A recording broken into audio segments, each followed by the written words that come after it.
Hi, and welcome to Finding Your Way Through Therapy. The goal of this podcast is to demystify therapy, what can happen in therapy, and the wide array of conversations you can have in and about therapy. Through personal experiences, guests will talk about therapy, their experiences with it, and how psychology and therapy are present in many places in their lives. With lots of authenticity and a touch of humor, here is your host, Steve Bisson. Thank you, and welcome to episode 110. This is going to be a continuation of episode 109. So this is Lynn Kee. If you need a quick refresher as to Lynn Kee is someone that I interviewed in episode 108. And Lynn's story is of how trauma is the true gateway drug. She's a firm believer that the right treatment can make the difference between life and death for many people and survivors. She credits her recovery in large part and the trauma work that she's done, both outside and inside of therapy, in order to really heal. So today we're going to talk a little bit about that, and here is the interview. Hi, everyone, and welcome to episode 110 of Finding Your Way Through Therapy. Can't believe I got to that number. But we had Lynn on last week, and her message is so important. I think that we need to process a little bit of what happened with her, but she's going to kind of like tell us about the tail end of the conviction here. But Lynn Kee is someone who wants to really make sure that you understand that sometimes even getting justice doesn't give you justice. And that's not only for her, but for her sister. Yes. So I'd like to welcome Lynn Kee again to the podcast. Hey, Steve, how are you today? You know what? I'm excited to hear the second part, not because of anything, but I think that message needs to be clear to everyone. So I think this is very much warranted that we do two separate episodes. Well, so, I certainly appreciate you having me back, truly. Well, if it can get someone's help or understand a little bit, that's the goal of this podcast too. For those who didn't listen to the first podcast, how about we just you do a quick intro of yourself and maybe say, we left it off as there was a conviction, and maybe you can just recap a little bit of that and then we'll go from there. Sure. So as Steve said, my name is Lynn Kee. I'm 37 years old. I am from Massachusetts, born and bred. I am a survivor of childhood rape, to be quite frank. My sister was also a survivor of childhood rape. Unfortunately, she lost her battle with the addiction that resulted from her trauma in January. And I am now speaking out basically about trauma as the gateway drug and about how important early and adequate trauma intervention and ongoing trauma-informed care is when it comes to not just surviving an event like this, but navigating the justice system and the pitfalls that exist within the justice system, which can be a secondary trauma, and then learning how to thrive. Because as somebody that's been through that, I'm well aware that I will never be the person I was before the rape, but I am a much better person today, I think, because of what I've learned through the process of working through that trauma. So I'm thriving now, but that has been a very long and difficult process. So that's who I am and what I'm here to talk about. What I'd like to get back to is, so we talked a little bit about the grooming phase. We talked about other things that went on. And then when we finished the last episode, we talked about being in court, and your sister had her conviction for her rape that she went through, which is brutal. And then you were talking about the conviction that you're what I call a victimizer, offender, whatever you want to call them, had done to you. So we left it off there. And, most people think, yay, win for Lynn, let's move on. That's not reality. That's absolutely not reality. So I'd like you to share more about this reality. Steve, it's a really appropriate thing that you just said there, which is yay, justice has been served, time to move on, because that is how I felt. And I'm sure how my sister felt leading up to the completion of the process with the justice system. Both of us being raised in a military and public service centric family, we were raised to really believe in the justice system and the American way of doing things. And basically we're told that we would receive some modicum of healing through the process. And it was in fact quite quite the opposite. I know for my sister, her offender actually ran from the courthouse. So even though he was convicted, he was on the lam for 2 years, and it took America's Most Wanted getting involved to actually apprehend him.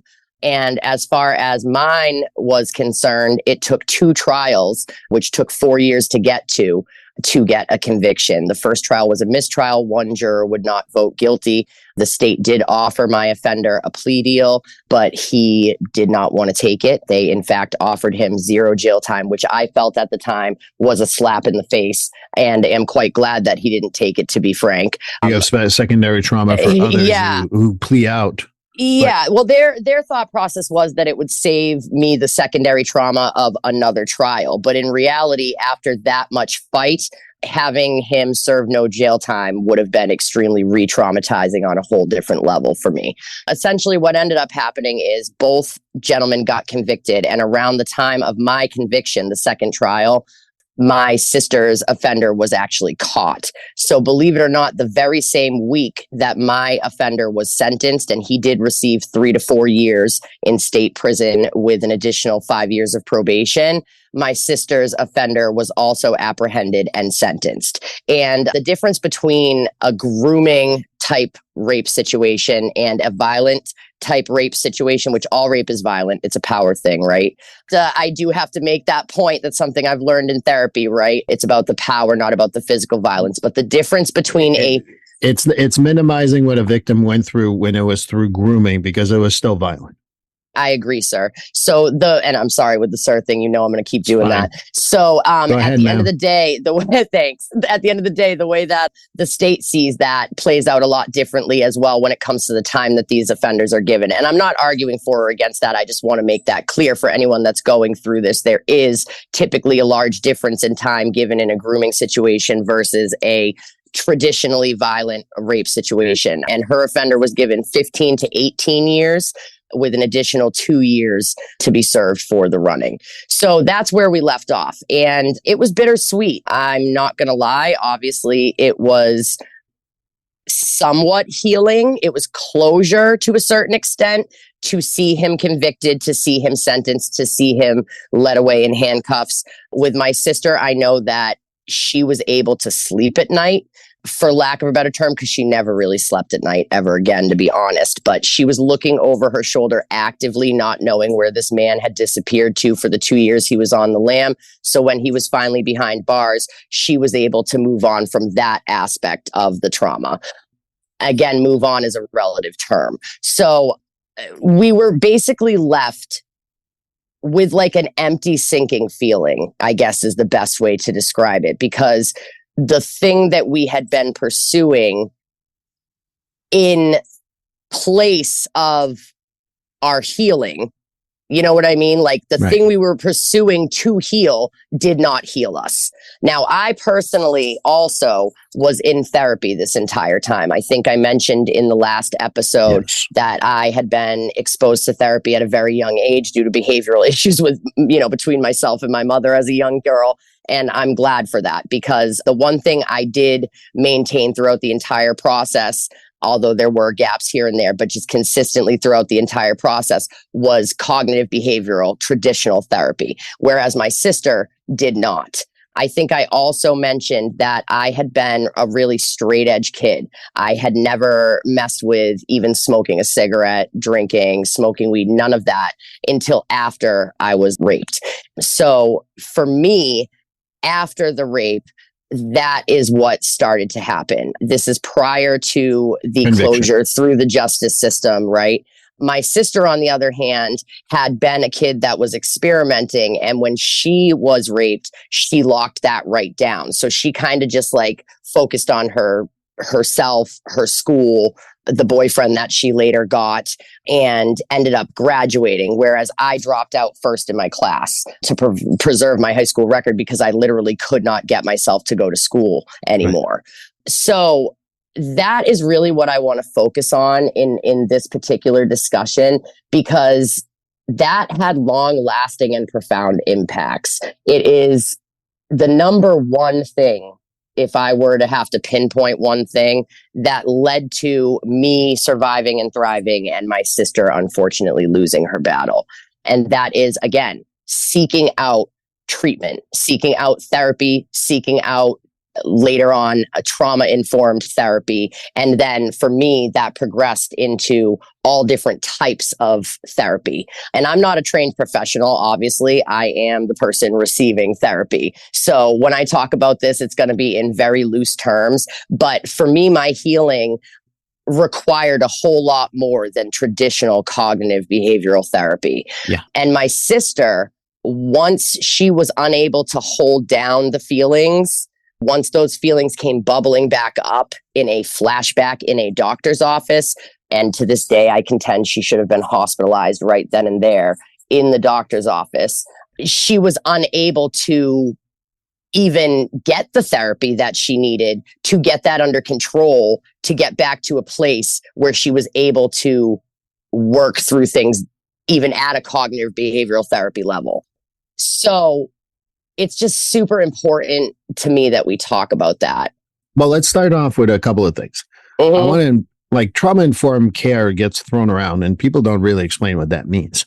And trauma-informed care has to do with looking at the whole person, the whole situation, their life situation, how they got there, and so on and so forth, and not pretend you know everything. Because, you know, the stuff that happens is that some therapists, and again, I'm not pointing fingers, I guess I am in some ways, but not too much, is that, oh, well, okay, you got your conviction, so you should be happy. Or your life started when you got groomed or you got violently raped, and they're all violent. And no, your life was something before that, and your life has changed significantly since then. And you need to be informed on the whole of the human being, the whole situation. And I think it's important for me to explain that to the audience who may not know what trauma-informed care means and how that has impact. I think that your message of trauma being the gateway drug is essential for people to understand in a trauma-informed situation. I don't pretend I know everything, and nor I promise I don't know everything. But knowing enough about trauma is to not go and say, okay, so you put yourself in that situation. I'm not saying this. I'm just, of course. Oh, you put yourself in that situation. Now you got your conviction. All right, let's get you better. No, that's like not even a quarter of the story. That's like even a tenth of the story. So I wanted to make sure we kind of like talked about that with people, because I think it's very important that we have that. You can hear me well, right? I can. And you know what, Steve, that brings to mind my first interaction with a new therapist when my father was starting to notice the impacts that the rape was having on me before I reported it. And this is a very key moment in the situation. So I told you in the last episode, and I'm glad we got into my early childhood, my sister's early childhood, right? I told you that I had had a family therapist that I had been seeing since I was a kid. Well, at a certain point, when you're like 13, 14 years old, you really don't want to be seeing the same therapist that your mother sees, right? Especially if you have a strained relationship with your mother. So I had kind of at a certain point put up that boundary. I recommended on my point. Right. And it just so happened that that was the same time that this gentleman was starting to groom me.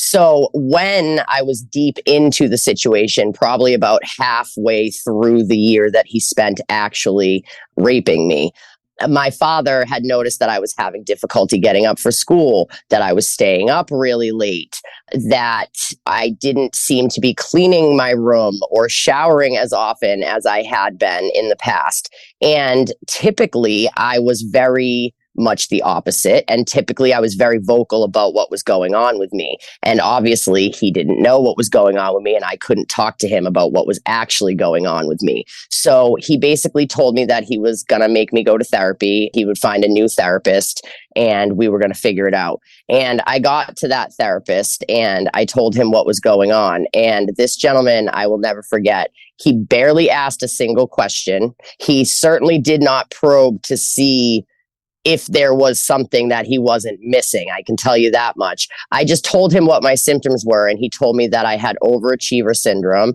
that I was burning out, and that was my problem. And you know what? In a lot of ways, he was right, because, you know, I had been overcompensating by delving into school and by being, quote unquote, the perfect version of myself that I could be, right? And this one more thing, because I had my early childhood trauma, right? This one more thing was the straw that broke the camel's back, where I could not overcompensate anymore. But I was so disgusted by that, because in that moment, I'm like, sir, what you don't know is that my guitar teacher is fucking me on a weekly basis. He also happens to be my dad's, one of my dad's best friends, also happens to be an employee, also happens to be engaged to a woman I very much like. And I don't know what to do. I can't talk to anybody about it. And I certainly can't talk to you about it.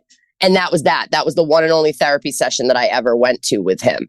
Now, it's funny because that actually did end up continuing to play out. After I reported the rape, that did not stop. That accelerated. As I said a few minutes ago, I could no longer get myself out of bed to go to school on time. I could no longer, at the last minute, bang out my papers or my assignments. I could no longer present the way that I had been presenting for so long, to the point where I knew that I needed to leave high school in order to preserve the record that I had built up to that point in time. College was very important to me. My whole identity was I wanted to make a difference in the world. I was going to go to Harvard and be a prosecutor. Like I was going to do big things, right? And now I couldn't even get myself out of bed to go to school. So the last thing that I wanted to do was trash that record. And I remember that really, really, really ramped up when I met my first real boyfriend and decided to start smoking weed. Now, that was not for 9 months after I reported this. So for a full 9 months, I just struggled on trying to live the way I had lived prior. And everybody was kind of like, what the hell is wrong with you? Like, you need to start putting this in your past. And that was the most frustrating feeling, because it's not like I was sitting around all day obsessing over the fact that I had been raped or obsessing over what was going to happen with this man. And by the way, that was hard enough to not do that. And I was successfully not doing that, but I could not get out of my own way. And I had absolutely no idea why. Right. And I think that what I rolled my eyes. So if you're on YouTube, you saw it. But, oh, yeah, well, you got it off your chest. Come on, move on. Oh, yeah, I didn't think of that. Thank you so much. I'll do that. Thank you. It's not that easy. It's not what happens. And, most people I know, you talk about trauma being the gateway drug, and then it leads to marijuana or what have you, because you got to deal with the fucking symptoms. Yes. And the effect of the actual trauma, it's been a really long time since I told this story in this much detail, right, Steve? The effects of the actual trauma prior to me ever picking up my first substance were the exact same effects that being on substances had on me. So it's weird that you just pointed that out. I'm the type, when I'm using, and at this point in my life, I want everybody to know I am California sober. I do use weed. I smoke weed as one of my coping mechanisms. I have come off all of my pharmaceuticals, and at this point in my life, I do not chase my marijuana addiction the way that I would, if you want to call it that I would chase any other substance. I don't drink. I don't do any other mind-altering substances. I have had some plant medicine experiences under the guidance of a shaman, for real, a shaman. But I just want to be clear. I don't judge anybody else's sobriety or recovery. And for those who missed the last episode, how long have you been sober now? It's 18 months now. Congratulations again. That's always important for me to point out. Congratulations. Thank you. And much different from the 7 years that I had prior to that severe injury that led to my relapse. Because again, I was using my job and basically worldly success, or success in the eyes of society, becoming the person I thought I was supposed to be all along, right, as my means to recovery. So when that inevitably hit a roadblock or hit a bump in the road, right, my recovery went right out the window with it. And I don't want to go too off the topic, because that's important too. And I want to focus a little bit more about, you talk about trauma being the gateway drug. Yes. Leads to marijuana. Does it lead to anybody else or anything else? Or anybody absolutely. Else? Maybe anybody too. But oh, no, it was crazy for me. So for me, right, 9 months after I've reported it, I'm struggling along. I'm with a boyfriend, right? Brand new thing in my life. Had never had a real boyfriend prior to that. You have schoolyard crushes, you have schoolyard relationships, but you've never had a real boyfriend. So this is the boyfriend I went to high school prom with. Now when I met him, he was a childhood friend, and he had smoked weed. He knew I was like straight edge and I wasn't down for any of that. So when we started hooking up, right, relationship wise, because I wasn't having sex on my own yet either, basically I was supporting him in his attempts to stay away from smoking weed, from drinking and all that stuff. And he was successful at it. And taking care of someone else is another way to deal with trauma. But, that is actually very true. And it goes back to being parentified when I was a kid and all of that, right? All things you learn through therapy, Steve. I wish I knew a good therapist, but anyway. Right? But years of it. So essentially, he about a month in had a mess up, had a little slip, whatever, told me about it. Rinse and repeat a month later. And then the third time I showed up at his house with my grandmother and he was high as a kite, like the classic, like Cowley from freaking South Park levels of high. And thank God my grandmother was clueless. She had no idea, but I was mortified. And at that point, I decided that I had to let go of whether or not he was going to smoke weed. If he wanted to smoke weed, he was going to smoke weed. Right. And that was that. But that was also the beginning of the end for me, because then I was around it. So then I'm sitting there and I'm in the mind state and the physical state of having just suffered major trauma for an extended period of time. And I'm surrounded by all these people that are using drugs to cope. And eventually I got curious and I was thinking to myself, and I'll never forget it, if he can't stop, there's got to be something about it that draws him to it, that prevents him from being able to stop. And that in that moment was something that I wanted. I just wanted the pain essentially to stop. I wanted my mind to stop racing. I wanted to numb the intense feelings that I was having.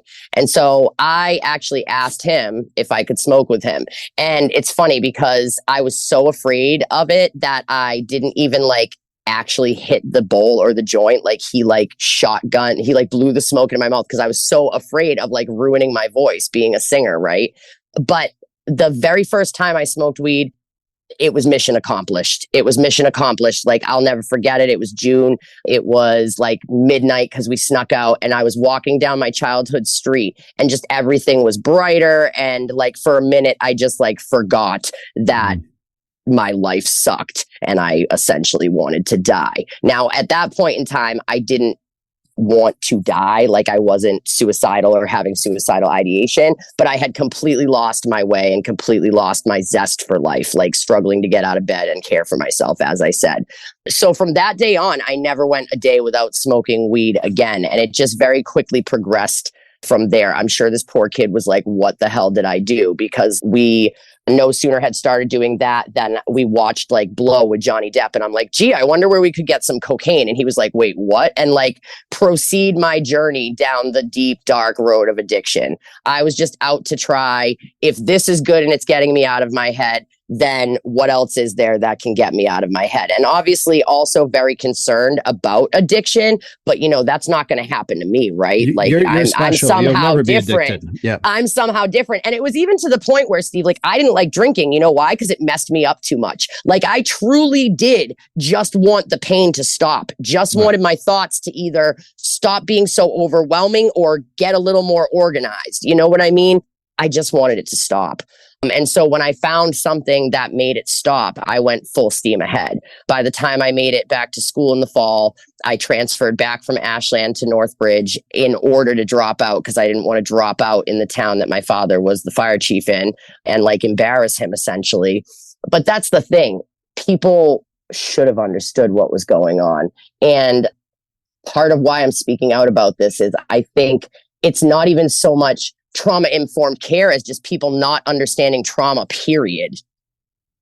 Yeah, well, me and you can have a long conversation about that because I think that trauma is something that either people want you to erase because somehow there's an eraser for it, or that you're going to get over it because everyone gets over trauma. And I've mentioned this several times on my podcast.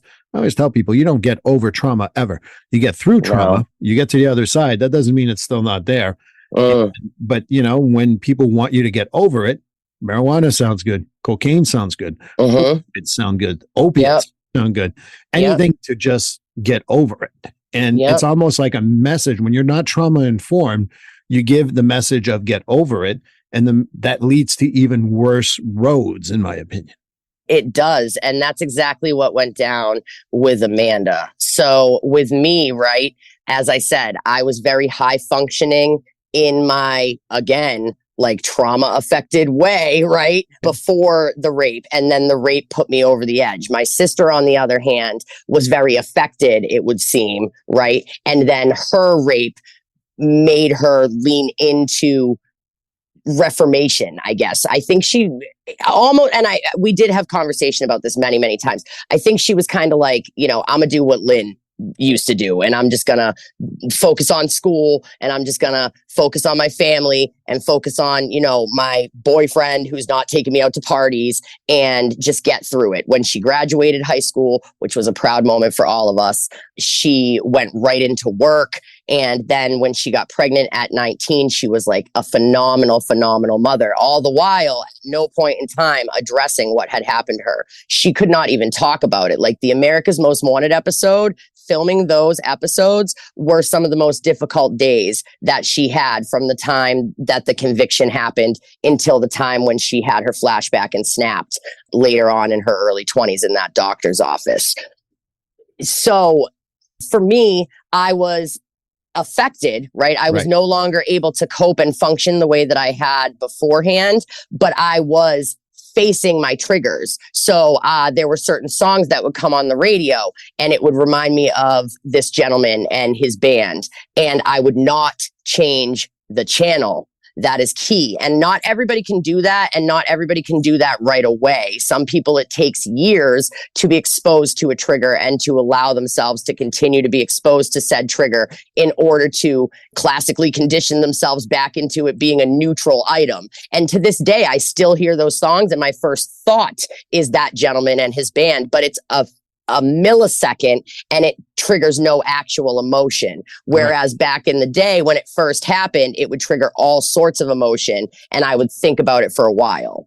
Right. And I think that a lot of people listen to XYZ, you say songs, but whatever, because they're like, oh, if I can get through this song, I'm probably over it. Yeah. That's definitely what people want. They want to get over it. And I think that the message is that, you don't need to be a tough person, a tough woman, a tough guy, because that shit hurts. And just want to normalize a little bit of that before we go on, because I've had both, like people hang up or change the song or what have you, or they go through it. See, I'm okay now. I listened to the whole song. No, that's not exactly how that works. I'm sorry. I wish it worked that way. It'd be freaking great. I would do it with everyone, but it's just not how it works. Steve, I love that conversation. I love that, what you just said, because at the end of the day, right, it wasn't until 10 years in that I finally had a therapist say to me, look, just because you've logically processed and desensitized up here does not mean that you are healed. And I was shook. I had no idea what the hell she was even talking about. I'm like, ma'am, I'm sorry, but isn't the entire point of healing to not be messed up about it in your head, to logically be able to have processed it? It doesn't upset you when you talk about it anymore, and to be able to be exposed to the triggers that would have upset you in the past. Isn't that what healing is? And she's like, no. No, there is head healing and there is heart healing, and you, my friend, are all up here. And that is why I stayed sick, Steve. That's why I'm so about a holistic approach.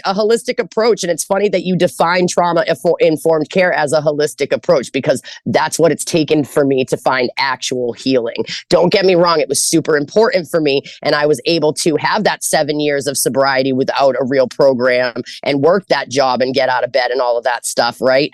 Because I had done the CBT logical processing reduction in how heavily my triggers impacted me. But I was by no means healed. My life was absolute chaos. I was miserable. Right. Being hyper busy is also a trauma response. Oh, I was either go or stop. So all week I'd work like 60 hours a week. I'd be talking about decompressing my day for literal hours with multiple different people after work. And then I would crash all weekend. Like, it was not healthy at all. I am in a way different place today. And it's as a result of branching out into more than just talking about it, more than just logically processing it. But I bring up the fact that early on, I was in therapy talking about it, and I was on my own because I found out about, Pavlov's dogs and classical conditioning in science class. And I'm just a nerd like that. I'm like, let's try this on myself. I probably shouldn't run from this trigger if I can avoid running from this trigger. And obviously you have to be safe in the environment that you're doing that. And again, Big nerd, like I did a whole bunch of my own research. This is the early 2000s. I didn't have a therapist to walk me through that particular type of therapy, right? So did but your parent I'm glad did a I bell did it. so you can get through it?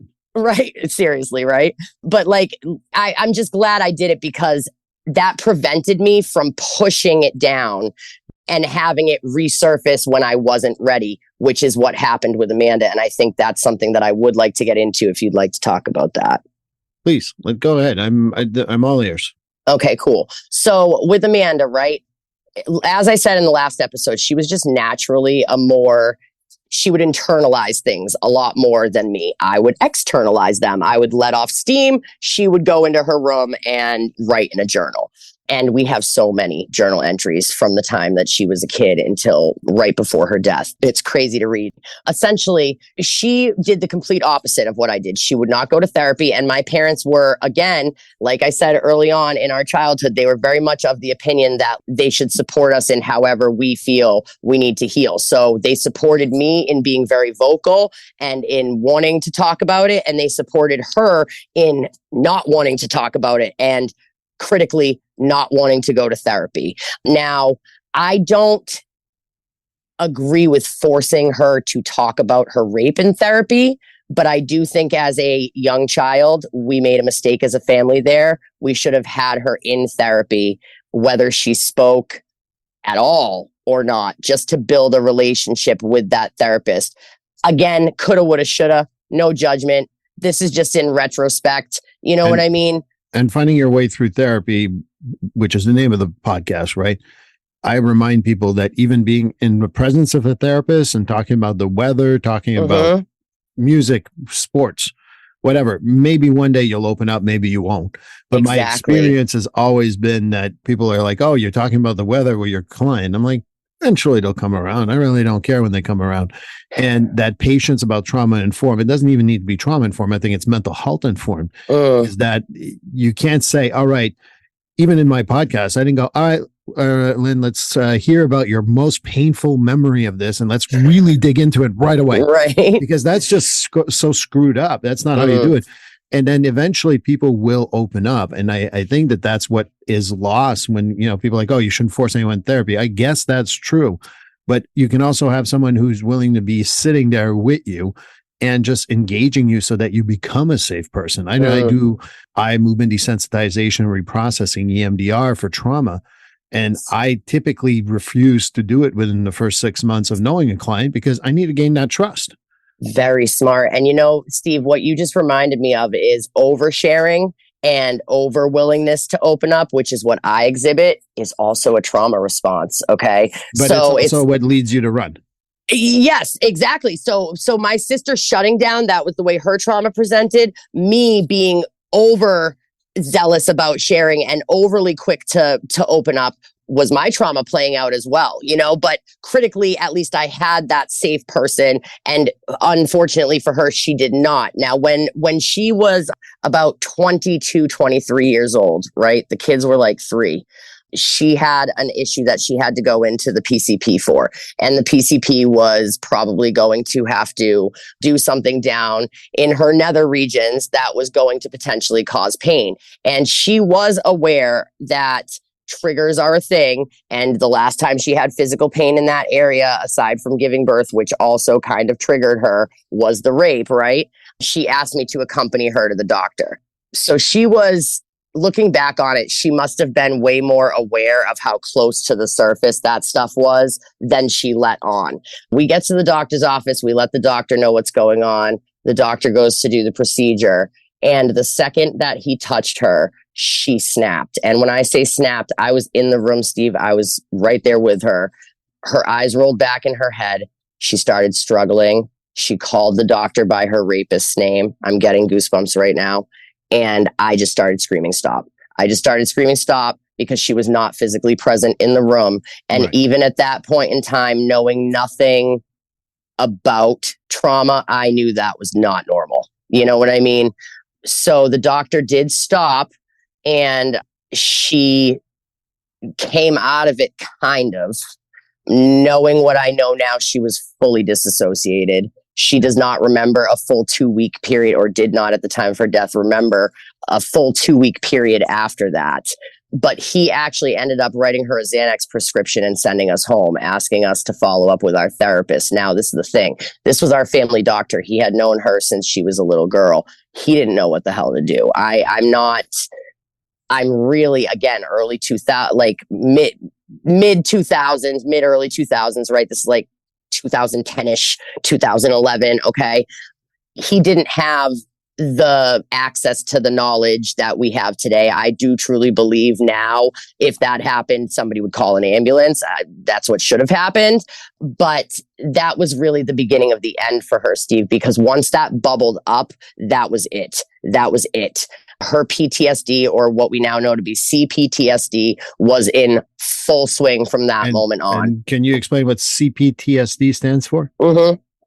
Complex post-traumatic stress disorder. And the key difference, as far as I understand it, again, I'm not a mental health professional, but is repeated traumas over a time frame. There's different definitions. It's not an official diagnosis just yet, but it is a layered trauma, whether it's from the same trauma and all those layers that go from that, or other traumas that are associated with that initial trauma. And again, there's not like a consensus just yet, but it will get there, I'm sure. And it's because I feel very bad because I don't want to push the story fast forward too much. No, it's understandable. It's a lot, Steve. And, that's why I'm on what I call the mission that I'm on, and that my family is on the mission that we're on. So I am all about getting out the message that trauma is the gateway drug, the true gateway drug. And when I say drug, I don't just mean into addiction. I just mean into a whole host of maladaptive coping mechanisms, I guess is the best way to put that, in later life. And one of the ways that plays out is in actual addictions, as it did with myself, as it did with my sister. Addiction is a symptom of a deeper rooted mental, physical, and I believe spiritual malady, and trauma is often the source of it. And it doesn't have to be a trauma as severe and as clear cut as a rape. Okay. I had trauma and trauma responses from my parents' divorce, from my mother getting clean, as we discussed in the last episode. So did my sister. It's just that as things progressed, right, we both had kind of the straw that broke the camel's back moment. I just want to add one thing, because The Myth of Normal, which is a book by Gabor Mate. But what I love about what he's talking about trauma, he says that what about if there is no mental illness? And hear me out. Yes. It's mental injury. And I think I've mentioned this many times before, but I'm going to say it again. So your trauma is your mental injury that you never, and I say you, the royal you, not just Lynn. This is really the subset of leading to depression, leading to anxiety, leading to all that. And if you can learn how to heal some of these injuries, because it's not usually singular, for the record, it's better to adapt, to go there, versus saying, oh, you got PTSD, here's a med, here's depression, here's a med. Yes. I'm opposed to medication, but I'm not for medication solving your issues. That I am opposed to. To be fair, it never solved our issues. At one point, my sister was on 10 or 12 different psych meds. There were repeats in the psych meds. So there would be multiple different antidepressants, multiple different mood stabilizers, multiple different anti-anxiety medications, and medications to deal with the symptoms from those medications. You could not tell me, even as a completely untrained layman, that was smart or made any sense. And we could never get her back to a place where she was stable enough to come off all of the meds and then build from the ground up. My sister was never restabilized at the end of the day after that flashback in the doctor's office, which again, I didn't have one of those moments because I kept my toe dipped in the pond of the situation.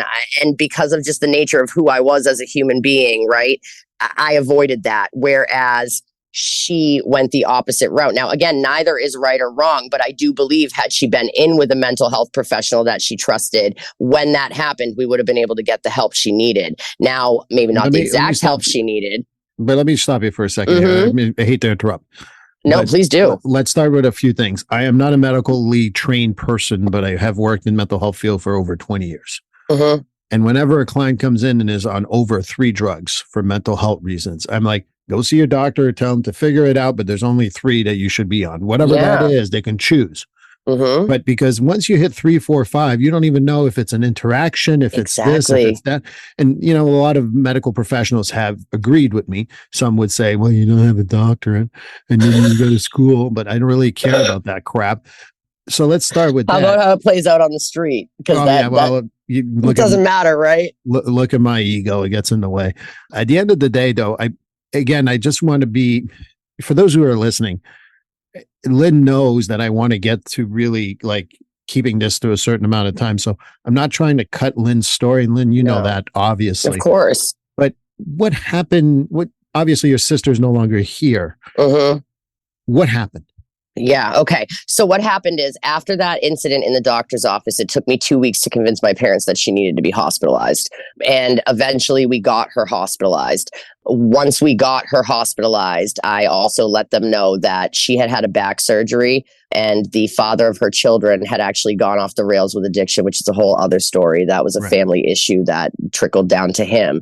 And so when she was in that 2-week period of disassociation, I did catch on that she was recreationally and now self-medicating with pain pills because that was the time frame. Now, I myself had gotten into them and at this point had gone to rehab. My sister had organized an intervention.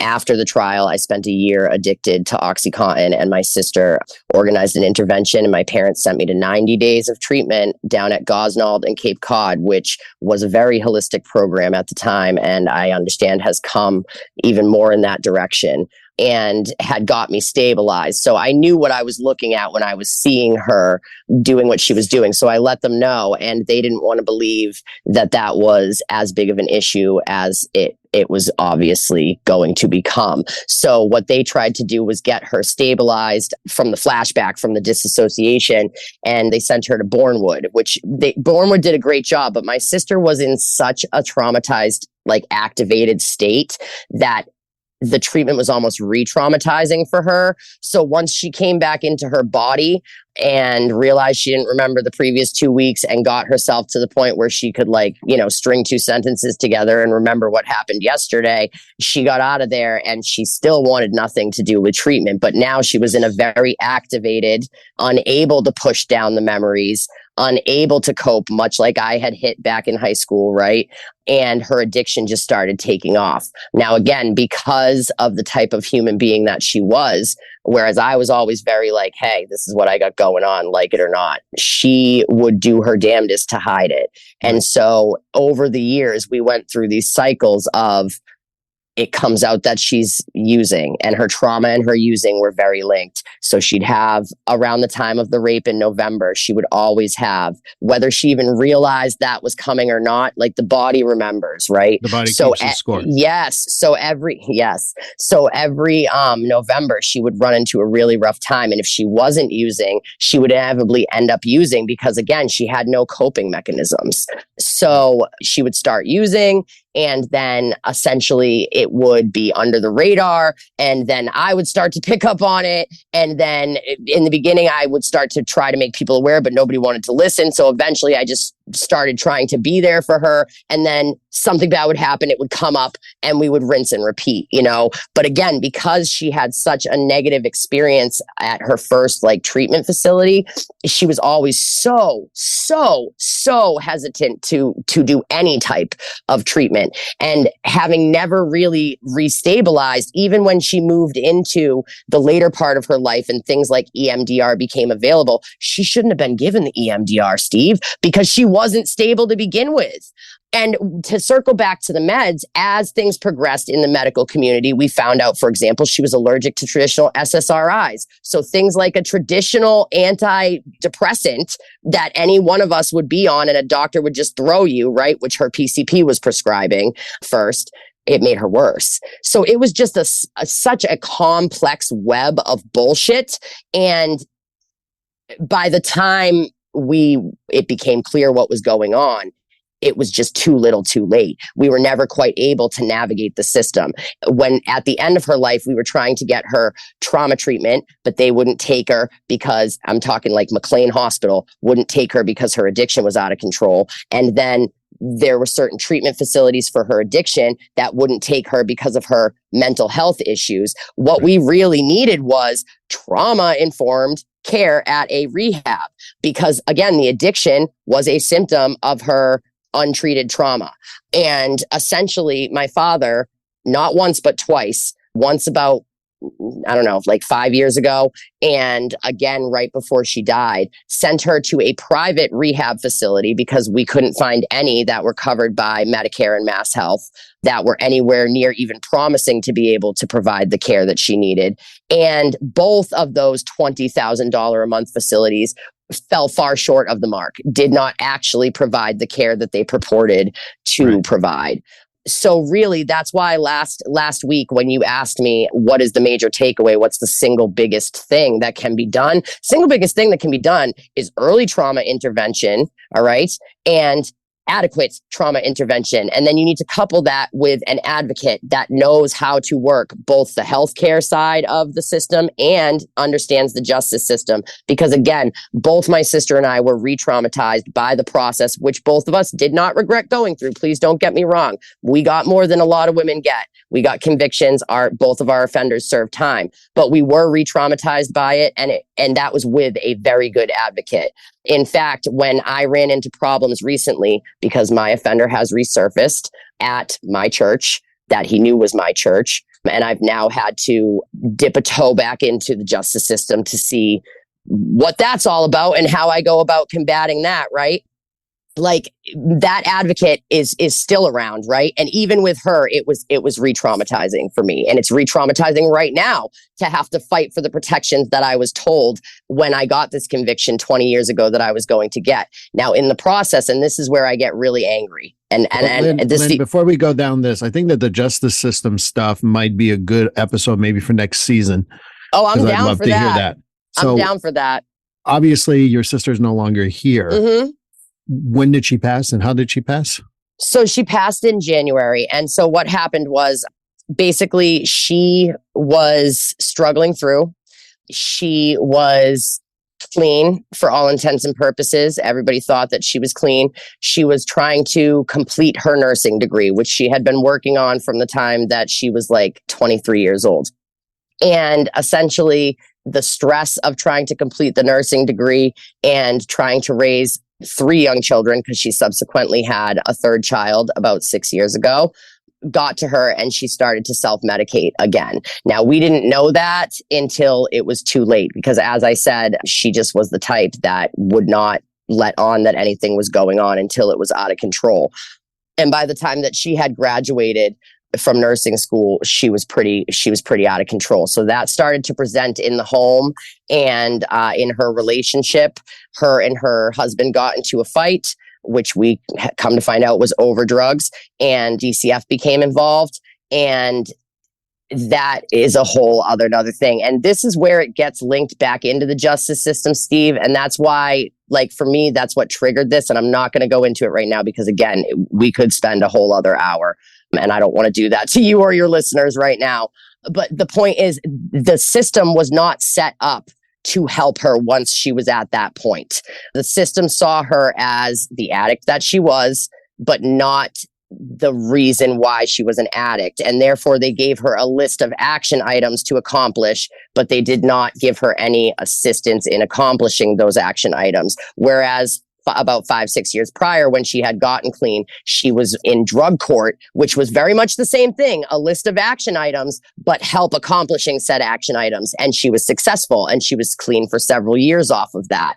So once that happened, once DCF became involved and she was under the microscope, at first they believed that she was clean and they were agreeing that all of these symptoms, all these issues that she was having were clearly from her trauma. But then when it became clear that it was not just the trauma, but it was also drugs. And I actually had to, unfortunately, make a call to DCF to tell them what was actually going on, because my mother was terrified, wanted her to get rehab, but was afraid to go to say to DCF, like, she is in fact using.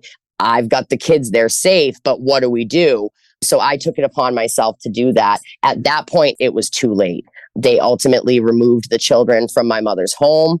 My father took the baby, and the twins went into the foster care system for a little bit. My father now has all 3 children, but that was really the beginning of the end for my sister. That's the point that my father tried to send her to rehab, paid $20,000 out of pocket, which, by the way, was a thing that he was told when he showed up. When they booked the rehab, they were told Lynn, it was covered. I just want to be very mindful of the time here. Yes. How did she pass? Okay, from drugs. So essentially, at the tail end of 9 months of that, right? They took the kids in March of last year. 9 months in, she had just, her body had had enough. She had one very near miss of an overdose in October, and DCF actually confronted her without a lawyer, without an advocate, at the last meeting they ever had with her, let her know that they had discovered that overdose. Now, again, this is in January.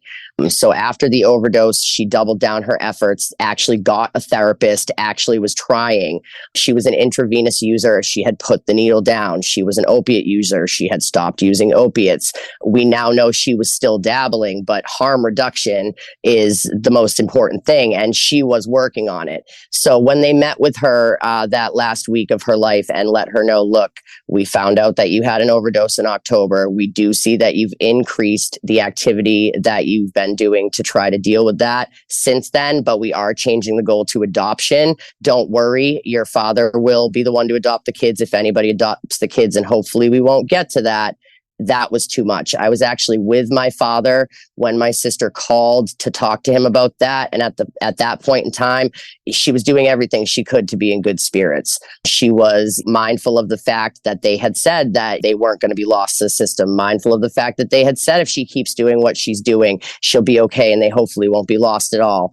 But very, very scared, and didn't really see how she was going to accomplish the goal of getting the treatment she needed to get back into a place that she needed to be in the situation that she was in.